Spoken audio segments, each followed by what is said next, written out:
studio TV One ini Bang Masinton akhirnya sampai juga ya di Pulau Gadung ya Bang ya. Selamat malam alhamdulillah, Bang. ya. Oke. Saya tapi juga telah tersambung Bang dengan pengamat hukum tata negara kita Mas Zainal Arifin Mohtar. Mas Uceng, selamat malam. Assalamualaikum.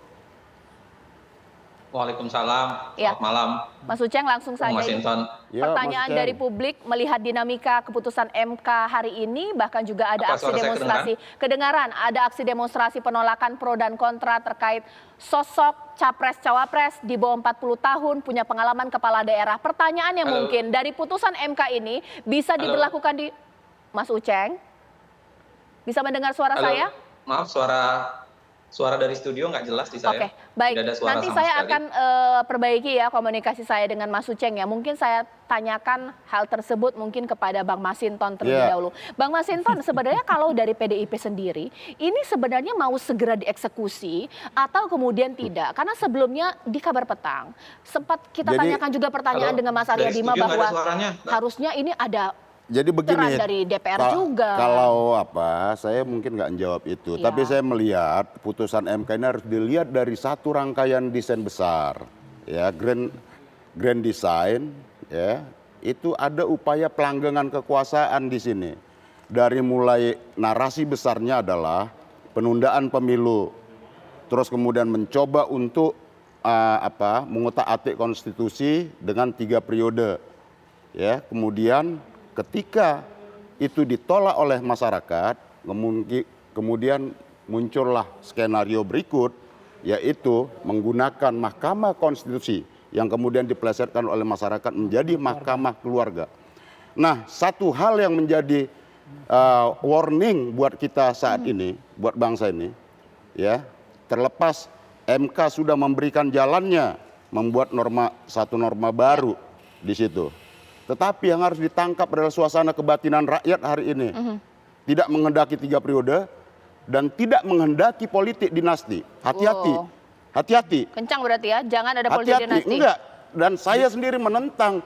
Karena ini bagi saya ya upaya politik yang mengkhianati dan mengangkangin reformasi demokrasi tahun 98 lalu.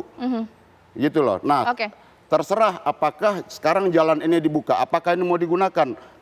Ketika kalau ini digunakan, bagi saya ini akan berhadapan dengan suasana kebatinan rakyat yang hari ini tidak menghendaki adanya politik dinasti itu. Jadi ini bagi saya ini penting. Maka putusan MK hari ini menurut saya ini jauh dari relung-relung keputusan negarawan. Lebih berpikir ya kekeluargaan apaan gitu loh.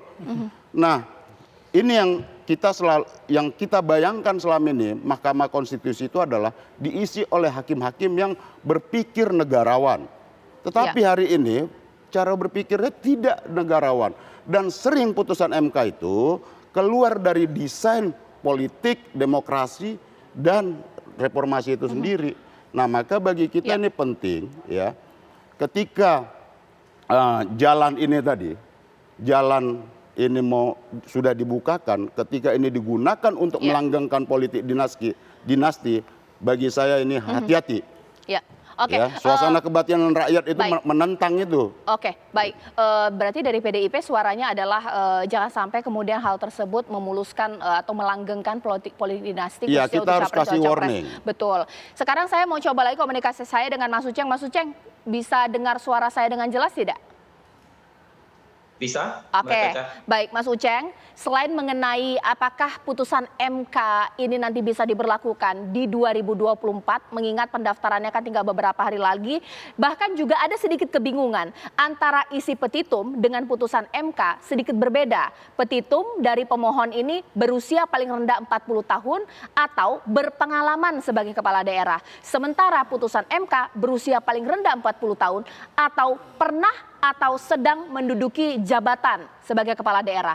Ada penambahan frasa pernah dan sedang. Ini seperti apa? Apakah ini kemudian membuat putusan MK memang hanya untuk memuluskan langkah Gibran, Mas Uceng? Yang pertama saya tidak mau masuk ke terlalu teknis soalan itu ya, karena saya kira kalau kita baca baik-baik putusan MK hari ini, kan putusan MK itu diambil beberapa putusan ya. Di awal-awal MK itu konsisten dengan mengatakan bahwa ini open legal policy, lalu kemudian pelebaran makna ke arah jabatan penyelenggara negara itu juga agak bermasalah karena bisa mereduksi yang namanya usia. Saya kira itu clear.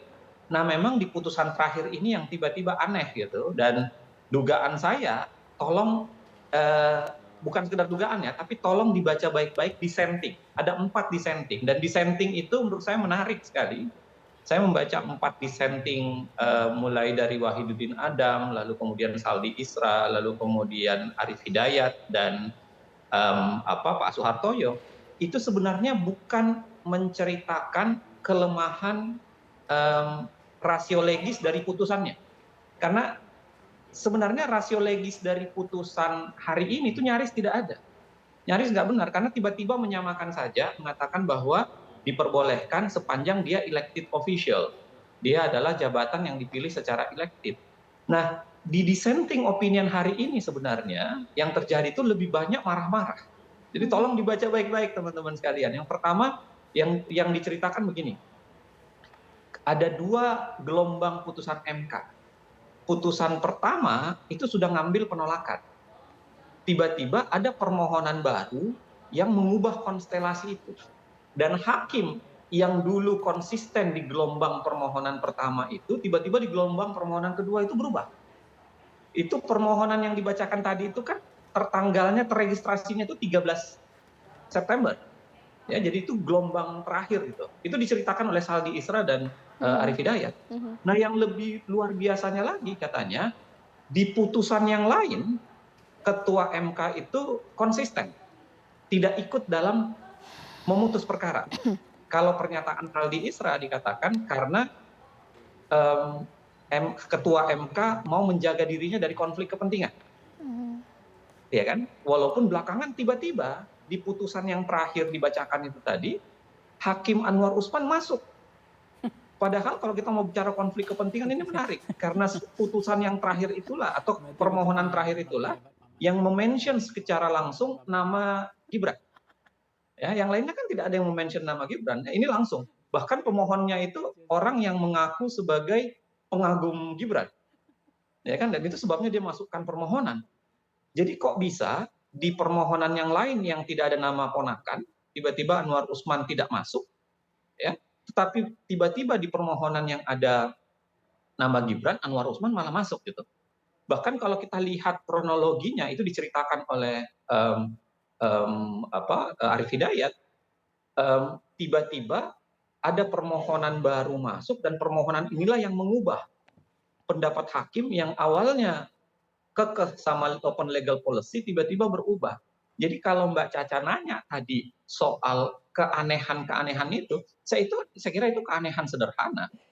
Saya kira jauh lebih aneh adalah keanehan-keanehan di belakang yang lainnya itu tadi yang saya ceritakan. Kok bisa tiba-tiba konflik kepentingan dilanggengkan? Kok bisa tiba-tiba konsistensi open legal policy tiba-tiba berubah? Kok bisa tiba-tiba yang awalnya konsisten menolak pengalaman itu tiba-tiba berubah di sini. Dan kalau dibaca, saya mengatakan gitu ya, 4 dissenting opinion itu lebih banyak kemarahan yang memperlihatkan bahwa putusan ini merusak wajah Mahkamah Konstitusi sendiri. Coba dibaca dissentingnya Saldi, itu bahkan mengatakan dengan jelas putusan ini itu mempertaruhkan marwah MK. Bahkan di terakhir dia kutip kata-kata quo vadis MK dengan kejadian seperti ini. Ini memperlihatkan betapa MK sebenarnya bermain-main. Nah, kalau baca lagi dissenting opinionnya Wahidudin Adams, dia menceritakan bahwa dari sini kelihatan sebenarnya permohonan ini berkaitan dengan independensi kekuasaan kehakiman di hadapan politik. Karena kelihatan betul putusan ini lahir dari pertarungan politik dan lahir dari cawe-cawe politik.